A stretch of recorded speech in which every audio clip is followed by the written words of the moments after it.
Okay, so I'm caught up on the latest chapter of the Dragon Ball Super manga, and interesting stuff. Was quite a enjoyable comedic relief, slice of life type of read, and this goes into today's discussion about the next major villain.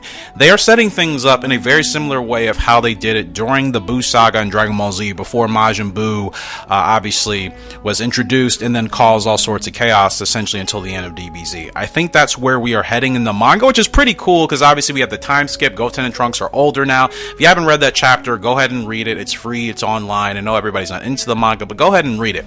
The vibes I'm getting, because we're getting this really kind of simple filler stuff of Goten and Trunks actually fighting, but granted they're just fighting Dr. Hedo or Hedo's androids at the moment, trying to retrieve the disc. It's all very basic, nothing serious. But again, this is setting the tone for the next major villain to come back into Dragon Ball Super. So when we discuss that major villain, who do you think it's going to be? What type of villain do you think it's going to be? And what would you want to see? As you could probably see by the thumbnail, I still to this day want to see some sort of variation or reincarnation of a baby type of villain from GT. Obviously, it's probably not going to be the same exact character, but some works around that character's design and personality. You put that into the next major Dragon Ball Super villain, and I think you have the potential for a really, really, really good story going forward.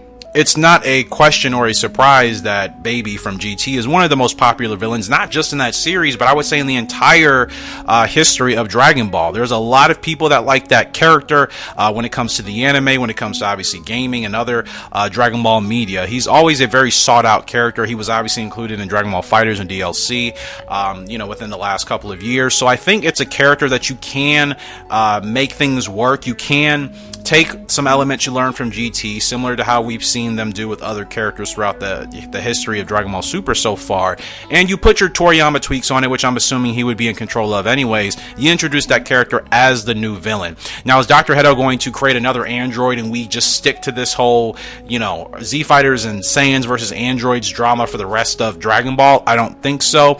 I do believe that Hedo will obviously stay around. He'll probably have some sort of influence over certain aspects of the show throughout its longevity, but I think the next villain has to really increase the stakes of the Z Fighters, Goku, Vegeta. Not sure if Broly will get in the mix, but those stakes, that level, that threshold has to be a little bit higher in order for us to not feel like, okay, they're just kind of just running out of ideas at this point and just making anything up just for the sake of content. So comment section below, what should the next villain be like? Would you want to see a variation or a version of a baby Vegeta return? Well, I shouldn't say return. I should say make his or her or its introduction and appearance into Dragon Ball Super at some point. Let me know your thoughts. Comment section below if you would like to do so, and we'll take it from there. Appreciate you guys for love and support. Make sure to smash the like button if you haven't done so already for weekly Dragon Ball Super discussion content and just Dragon Ball content in general. That's all the time I have for you guys right now, but I will see you all later. Goodbye.